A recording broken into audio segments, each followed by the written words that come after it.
বৃষ্টি আসলে শুধু বাংলাদেশে বন্যা হয় না, দেখেন সৌদি আরবের মতো দেশেও এরকম রাস্তার মধ্যে কি পানি উঠে রয়েছে। আমার গাড়ি চাকা পুরো ডুবে রয়েছে পানির মধ্যে। তারপর হচ্ছে আমি আর কি কোনো রকম যাইতেছি, দেখেন নৌকা নামায় দেওয়া যাবে এরকম অবস্থা দেখছেন।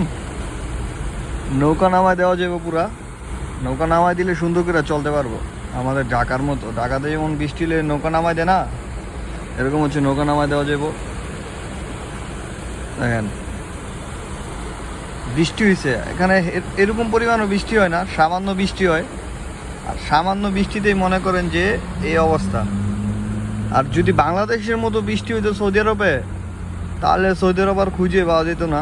কারণ সৌদি আরবে হচ্ছে ড্রেন নালা এগুলা খুবই কম, যার কারণে হচ্ছে পানি যাওয়ার কোনো রাস্তা নাই। এই জন্য এই অবস্থা। দেখেন এগুলা সব বৃষ্টির পানি। আজকে সারাদিন বৃষ্টি হয়েছে সৌদি আরবের রিয়াদে, সব জায়গায় মোটামুটি হয়েছে। তো এই হচ্ছে বর্তমান অবস্থা সৌদি আরবে।